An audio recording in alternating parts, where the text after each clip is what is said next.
ನೀವಾಗ್ಲಿ ಹರೀಶ್ ಅವರಾಗ್ಲಿ ನನ್ನ ಒಂದು 3 ಪ್ರಶ್ನೆಗಳಿಗೆ ದಯವಿಟ್ಟು ತಾವೇನ ಸ್ಪಷ್ಟನೆ ಕೊಡೋದಾದ್ರೆ ಕೊಡ್ರಿ. ನೀವು ಅಲ್ಲಿ ಕುಕ್ಕರ್ ಬಾಂಬ್ ಬ್ಲಾಸ್ಟ್ ಆಗುತ್ತೆ, ರಾಮೇಶ್ವರಂ ಕಫೆ ಬ್ಲಾಸ್ಟ್ ಆಗುತ್ತೆ, ಇನ್ನೊಂದ್ ಕಡೆ ಪಾಕಿಸ್ತಾನ್ ಜಿಂದಾಬಾದ್ ಅಂತ ಕರೀತಾರೆ. ಇವನ್ನ ಯಾವತ್ತಾದ್ರೂ ನೀವು ಸೌಜನ್ಯಕ್ಕೆ ಇದು ಮಾಡೋದು ಸರಿ ಇಲ್ಲ, ಯಾರೇ ಆಗಲಿ ಇಂಥ ಕೆಲಸವನ್ನ ಮಾಡಬಾರ್ದು.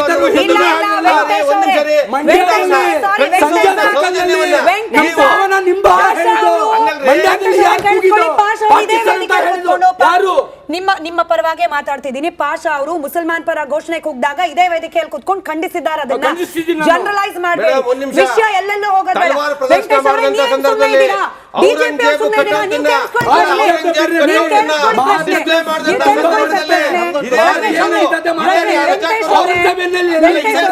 ಕಾನೂನು, ಈ ನೆಲದ ಕಾನೂನಿನ ವ್ಯವಸ್ಥೆ ಮೇಲೆ ಬಿಜೆಪಿಗೆ ನಂಬಿಕೆ ಇಲ್ವಾ? ಪೊಲೀಸರು ಅರೆಸ್ಟ್ ಮಾಡಿದ್ದಾರೆ, ಕಾನೂನಾತ್ಮಕವಾಗಿ ಕ್ರಮ ತಗೊಳ್ತಿದ್ದಾರೆ. ನೀವ್ ಯಾಕ್ರಿ ಹೋಗ್ತೀರಿ ಬೀದಿಗೆ? ನೀವ್ ಯಾಕ್ರಿ ಹೋಗಿ ಕರೆ ಕೊಡ್ತೀರಿ? ಬನ್ನಿ ಇಲ್ಲಿ ಹನುಮಾನ್ ಚಾಲೀಸ ಪಠನೆ ಮಾಡಿ ಅಂದ್ರೆ ನಿಮ್ಮ ಪ್ರಕಾರ ಬಿಜೆಪಿ ಅವರ ಪ್ರಕಾರ ಹನುಮಾನ್ ಚಾಲೀಸ ನಿಮ್ಗೆ ಎಲೆಕ್ಷನ್ ವಸ್ತು ಆಗೋಯ್ತಾ? ಎಲೆಕ್ಷನ್ ವಸ್ತು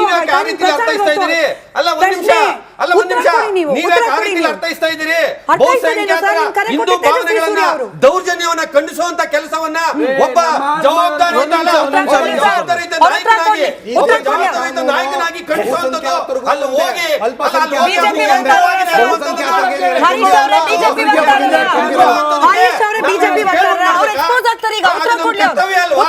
ಅದು ನಮ್ಮ ಕರ್ತವ್ಯ ಅಲ್ವಾ? ಕರ್ತವ್ಯ ಏನು? ಕೇಳಿಸ್ಕೊಳ್ಳಿ, ನನ್ನ ಪ್ರಶ್ನೆ ಕೇಳಿಸ್ಕೊಂಬಿಡಿ. ನಿಜವಾಗ್ಲೂ ಅಲ್ಲಿ ಕೋಮು ಸೂಕ್ಷ್ಮವಾದಂತಹ ಘಟನೆ ನಡೆದಿದೆ ಅಂತಂದ್ರೆ ಜವಾಬ್ದಾರಿಯುತ ಪಕ್ಷವಾಗಿ, ಕೇಂದ್ರದಲ್ಲಿ ಸರ್ಕಾರ ನಡೆಸಿರುವ ಪಕ್ಷವಾಗಿ ನೀವಲ್ಲಿ ಶಾಂತಿ ಸುವ್ಯವಸ್ಥೆ ಕಾಪಾಡೋ ರೀತಿಯಲ್ಲಿ ಮಾಡ್ಬೇಕಾಗಿತ್ತು. ಎಲ್ಲಿ ಮಾಡಿದ್ರಿ ನೀವು? ಹೇಳಿ ಉತ್ತರ. ಅವ್ರ ಉತ್ತರ ಕೊಡ್ಲಿ, ಪಕ್ಷದ ವಕ್ತಾರ ಕೊಡ್ಲಿ ಉತ್ತರ. ದೌರ್ಜನ್ಯಕ್ಕೆ ಒಳಗಾದಂತ ವ್ಯಕ್ತಿಯನ್ನ ಹೋಗಿ ಮಾತಾಡಿಸುವಂತದ್ದು, ಅವನಿಗೆ ಸಾಂತ್ವನ ಹೇಳುವಂತದ್ದು, ಮತ್ತೆ ಅದನ್ನ ಬೆಂಬಲಿಸಿ ಮಾತಾಡುವಂತ ಕೆಲಸವನ್ನ ಇಂತ ಒಂದು ಬಹುಸಂಖ್ಯಾತದ ಹಿಂದೂಗಳಿರ್ತಕ್ಕಂಥ ಭಾವನೆಗಳನ್ನ ಕೆಲಸವನ್ನ ಭಾರತೀಯ ಜನತಾ ಪಕ್ಷವಾಗಿ ಮತ್ತೆ ಒಬ್ಬ ಜವಾಬ್ದಾರಿಯುತ ನಾಯಕನಾಗಿ ಒಬ್ಬ ಜವಾಬ್ದಾರಿಯುತ ನಾಯಕನಾಗಿ ತೇಜಸ್ವಿ ಸೂರ್ಯ ಇರ್ಬೋದು, ಶೋಭಾ ಮೇಡಮ್ ಇರ್ಬೋದು, ಹೋಗಿ ಅವ್ರಿಗೆ ಸಾಂತ್ವನ ಮಾಡುವಂತ ಕೆಲಸವನ್ನ ಮಾಡುವಂತದ್ದು ಯಾವ ರೀತಿಯಲ್ಲಿ ತಪ್ಪು ಅಂತ ಹೇಳ್ತಾ ಇದ್ದೀರಿ? ಯಾವ ರೀತಿ ತಪ್ಪು ಅಂತ ಹೇಳ್ತಾ ಇದ್ದೀರಿ ನೀವು? ಎಷ್ಟು ಜನ ಮುಸ್ಲಿಂ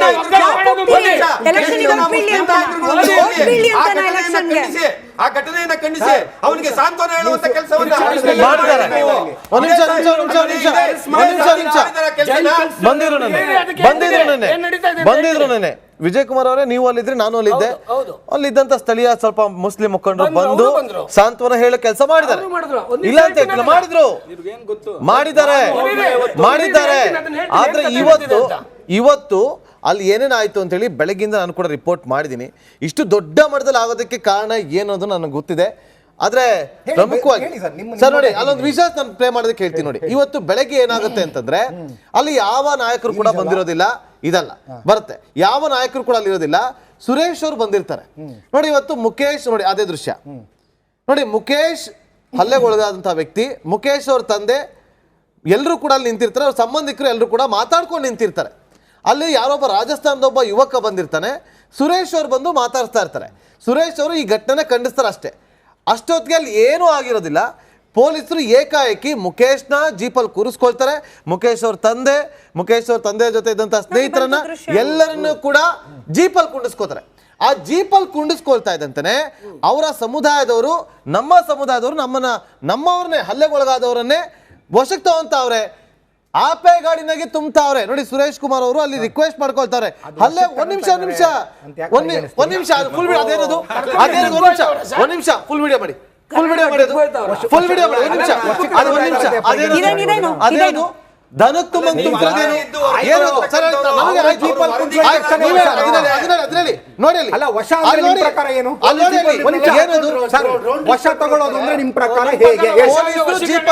ಕರ್ಕೊಂಡು ಹೋಗೋದು ಅಂತ ಅರ್ಥ. ಇನ್ನೇನು ಸನ್ಮಾನ ಅಲ್ಲಿ ನೋಡಿ ಬಂದಿರುವಂತ ಆ ದೃಶ್ಯ ನೋಡಿ ಮಾತಾಡಿ ಹರೀಶ್ ಅವರೇ. ಅಲ್ಲಿ ನೋಡಿ ಹೇಳಿದ್ದು ಒಂದ್ ನಿಮಿಷ ನೋಡಿ. ಹರೀಶ್ ಅವ್ರಿಗೆ ಮನವಿ Why you ಮಾಡೋದು are ಹೇಗೆ acting like a ಅಂತಂದ್ರೆ- BJP ನಾನು ಬಿಜೆಪಿ ಅಲ್ಲ, ನಾನೊಬ್ಬ Why you are ಅಲ್ಲಿ acting ಇದ್ದಂತ like a BJP ಬಗ್ಗೆ spokesman? ನಾನ್ ಬಿಜೆಪಿ ಸ್ಪೋಕ್ಸ್ ಯಾವ ಹೇಳ್ತಿಲ್ಲ. BJP ಅಲ್ಲಿ ನೋಡಿ spokesman ಅದೃಶ್ಯ ನೋಡಿ ಮಾಡ್ತಾ ಅದನ್ನ ಇದ್ದೀರಾ? ವರ್ಷಕ್ಕೆ ಅಲ್ಲ, ನೀವು ನೀವು ಹಾಗಾದ್ರೆ ಹೇಳ್ತಾ ಸರಿ, ಇದ್ದೀರಾ? ಒಂದ್ ನಿಮಿಷ ಅದು ನಾನು ಮಾತಾಡ್ತಿಲ್ಲ, ಅಲ್ಲಿ ಈ ತರ ಮಾತಾಡ್ತಿಲ್ಲ. ಒಂದ್ ನಿಮಿಷ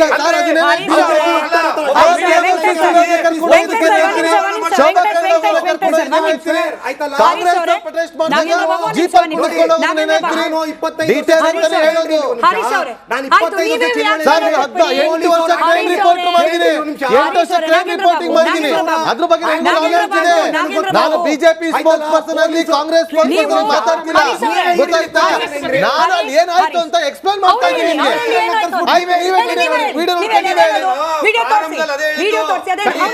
ಈ ಕಾಮನ್ ಎಫೆಕ್ಟ್ನಿಂದ ದಯವಿಟ್ಟು ನೋಡ್ಬೇಡಿ, ವಸ್ತುಸ್ಥಿತಿಯನ್ನು ಆಧರಿಸಿ ಮಾತಾಡಿ ಅಂತ ಹೇಳಿದ್ದು. ವೆಂಕಟೇಶ್ ಅವರೇ, ಅವ್ರ ಪ್ರಕಾರ ಅದು ಪೊಲೀಸರು ವಶಕ್ಕೆ ಪಡೆದಿದ್ದಲ್ವಂತೆ. ಪ್ಲೀಸ್ ಎಕ್ಸ್ಪ್ಲೈನ್ ಮಾಡಿ ಅದೇನು.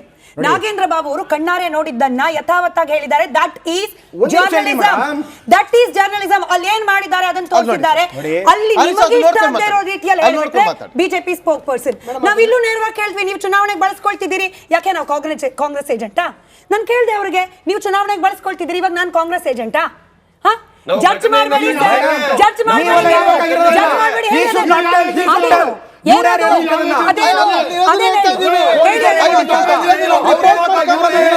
ನಾನೇ ರಿಪೋರ್ಟ್ ಮಾಡಿದ್ದೀನಿ ಸ್ವಾಮಿ,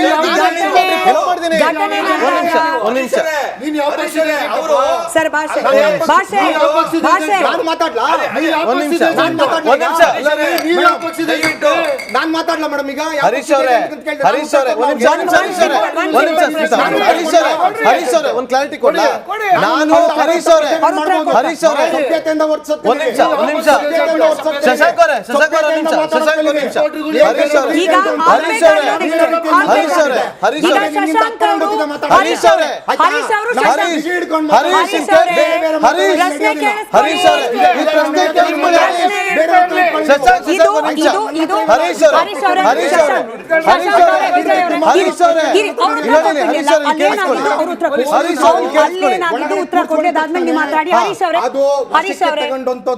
ಏನಾಯ್ತು ಅಲ್ಲಿ ಎಕ್ಸ್ಪ್ಲೇನ್ ಮಾಡಿ. ಪೊಲೀಸ್ ಅವರು ಕರ್ಕೊಂಡು ಹೋಗಿ ನಿಮ್ಗೆ ಸ್ಟೇಷನ್ ಅಲ್ಲಿ ಕೂರಿಸಿ, ನೋಡಪ್ಪ ನೀನ್ ಮಾಡಿದ ಅಪರಾಧಕ್ಕೆ ನಿನ್ನ ವಶಕ್ಕೆ ಪಡ್ಕೊಂಡಿದ್ದೀನಿ ಅಂದ್ರೆ ಮಾತ್ರ ವಶಕ್ಕೆ ಪಡ್ಕೊಂಡಿರೋದು. ಅಲ್ಲಿ ಕಾನೂನು ಸುವ್ಯವಸ್ಥೆ ಹದಗೆಡುತ್ತೆ ಅನ್ನುವಂತ ನಾಲೆಜ್ ACP ಬಂದಿರೋದ್ರಿಂದ ಅಲ್ಲಿಂದ ಅವ್ರನ್ನ ಬೇರೆ ಕಡೆಗೆ ಶಿಫ್ಟ್ ಮಾಡಿದ್ರೆ ಅದಕ್ಕೆ ವಶಕ್ಕೆ ತಗೊಳ್ಳೋದಂತ ಅರ್ಥ. ವಶಕ್ಕೆ ತಗೊಳ್ಳೋದು ಸರ್. ವಶಕ್ಕೆ ತಗೊಳ್ಳೋದು ಅಂದ್ರೆ ಪೊಲೀಸರು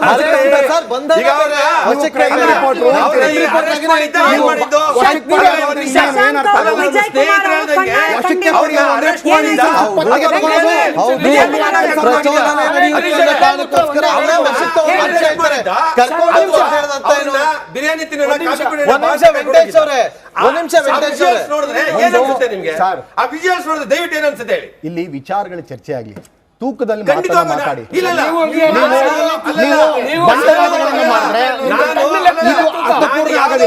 ನಾನು ಲಿಮಿಟೇಷನ್